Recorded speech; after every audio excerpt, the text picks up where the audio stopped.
Part 24. Pertengkaran. Lelaki yang pernah menghiasi relung hatiku ternyata kini dekat dengan adik kandung suamiku. Kenapa harus seperti ini?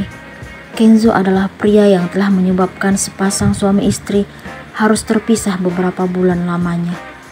Saat itu, aku merasa menjadi wanita paling tidak beruntung karena dituduh sebagai istri yang mengkhianati suami. Mungkin jika kala itu aku belum menjadi istri seutuhnya untuk Farid, rasa cinta yang ada masih bertahan terhadap Kenzo.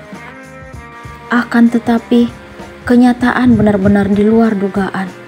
Setelah apa yang terjadi dengan Farid, aku pun berusaha membuka hati untuk laki-laki itu.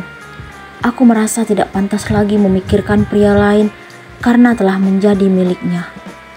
Aku berusaha menjadi istri yang sesungguhnya untuk Farid. Jadi pernikahan kami tidak hanya sekadar status saja. Namun, ternyata takdir berkata lain. Aku menemui Kenzo tanpa meminta izin kepada Farid, hingga perpisahan itu pun terjadi. Aku berusaha ikhlas kala itu, dan berpikir bahwa mungkin aku dan Farid tidak berjodoh selamanya. Aku mulai membenahi diri, lalu mencari kesibukan agar dapat melupakannya. Namun, ternyata kami ditakdirkan untuk bersatu kembali. Setelah hampir 3 bulan berpisah dengan Farid, aku mengandung anaknya. Entah kenapa aku tiba-tiba merasakan sesuatu yang aneh terhadap dirinya. Aku baru menyadari ternyata rasa cinta itu telah tumbuh terhadap dia. Aku dan Farid akhirnya bersatu kembali. Aku berusaha menjauhi Kenzo, lalu meminta dirinya agar tidak menghubungiku lagi. Namun, apa yang terjadi? Kini dia sedang dekat dengan adik kandung Farid. Ini benar-benar di luar dugaan. Aku tidak boleh tinggal diam. Farid harus mengetahui kebenaran ini. Aku pun melangkah menuju kamar, lalu membuka ponsel. Aku mencari nama Farid di layar, kemudian menekan simbol telepon berwarna hijau. "Halo sayang," terdengar suara laki-laki itu dari seberang. "Kamu lagi sibuk nggak?" Aku ingin memastikan apakah dia punya waktu luang untuk mendengar ceritaku tentang Kenzo dan Naila. "Nggak sayang, ada apa?" "Aku mau jelasin sesuatu." "Sepertinya serius banget." "Iya, tapi sebelumnya kamu janji nggak akan marah. Aku sangat tahu seperti apa sifatnya." "Iya sayang, kenapa harus marah?" Aku berharap agar dia serius dengan ucapannya. Aku pun menceritakan tentang apa yang kusaksikan pagi ini, di mana Kenzo menjemput Naila ke rumah. Aku berharap agar Farid dapat menyikapi apa yang terjadi dengan pikiran dewasa. "Apa? Sejak kapan masa lalu kamu mengenal Nay?" Dia meninggikan suaranya. Ternyata dia tetap tidak dapat menahan diri. "Tadi kamu janji gak akan marah. Aku nyesel cerita ke kamu. Jadi, kalian kembali bertemu? Gimana perasaan kamu?" Dasar laki-laki menyebalkan. Dia justru menyudutkan diriku. "Kenapa kamu seolah-olah ingin menyalahkanku? Kamu tetap aja sama seperti dulu. Selalu melemparkan kesalahan padaku. Sebenarnya kamu menganggapku sebagai apa?" "Aku membencimu." Aku pun mengakhiri pembicaraan, lalu menutup telepon. Niat hati ingin meminta pendapat Farid berakhir menjadi kesalahpahaman.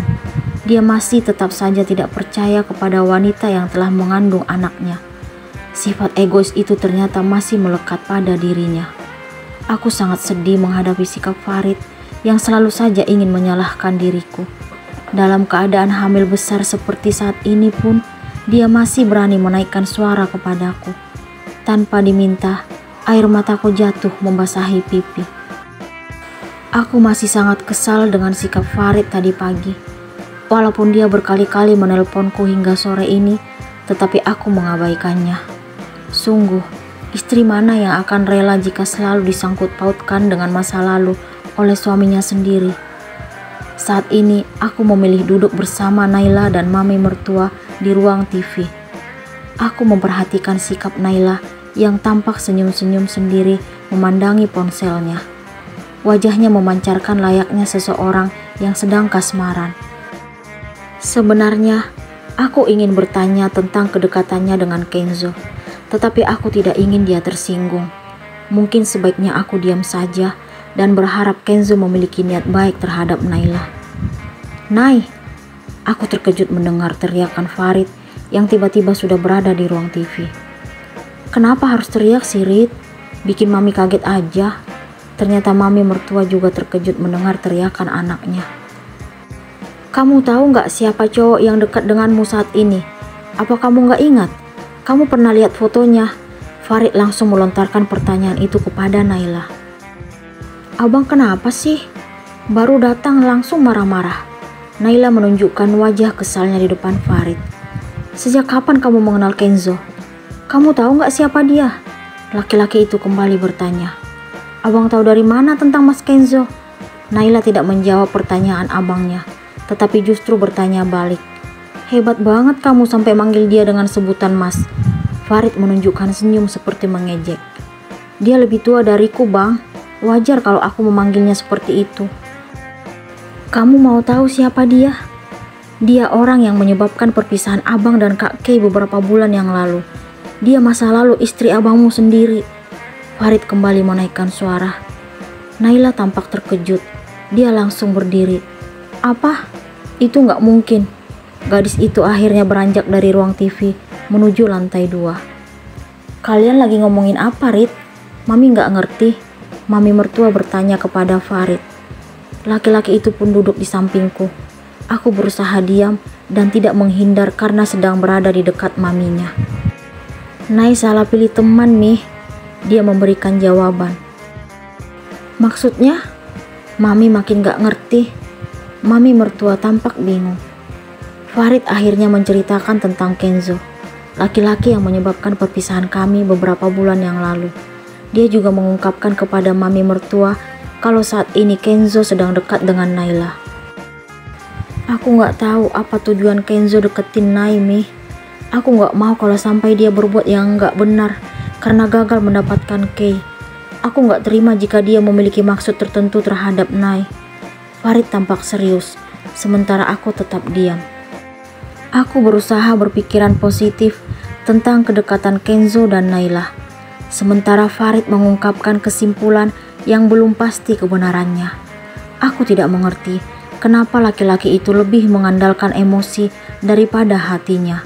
Aku pun memilih memasuki kamar karena merasa kesal melihat sikapnya.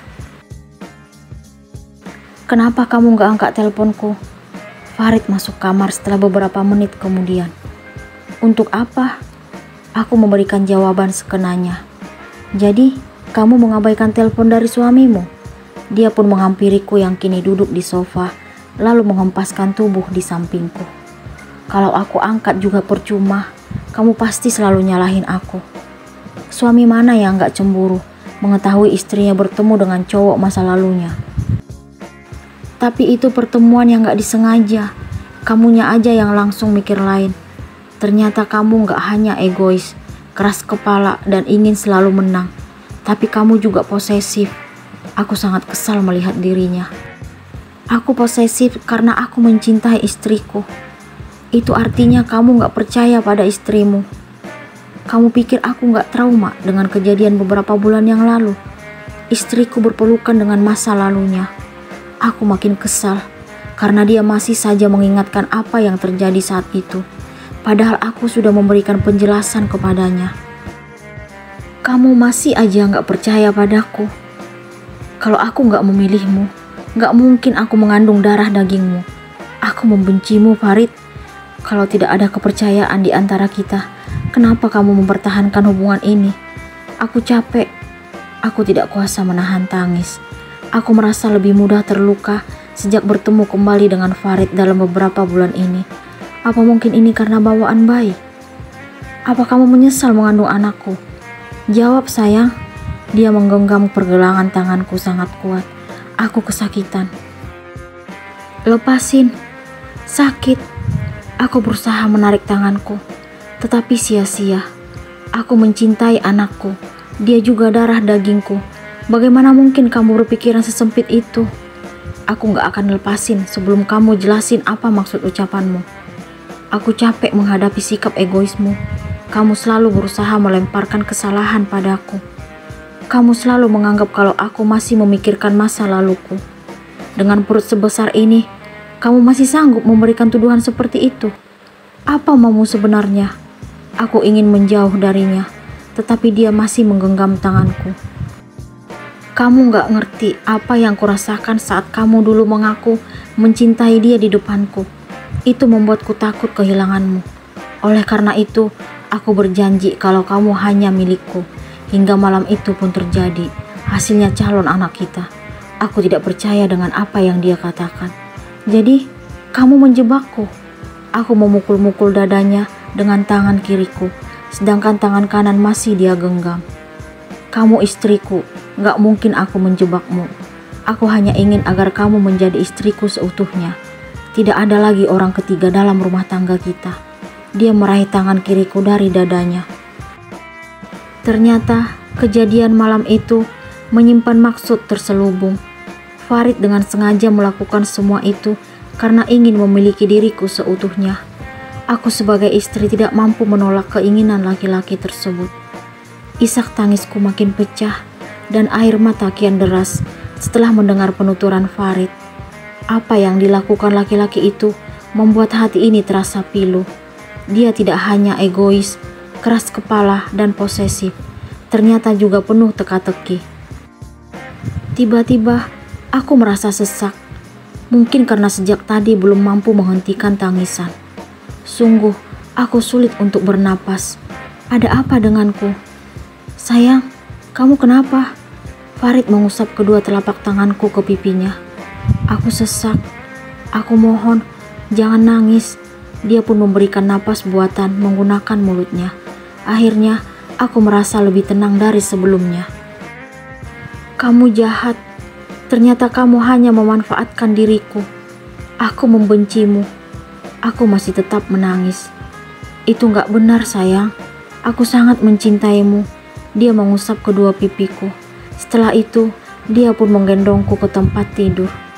Aku masih tetap berpikir kalau Farid hanya sekadar memanfaatkan statusnya sebagai suami agar aku tidak menolak keinginannya kala itu.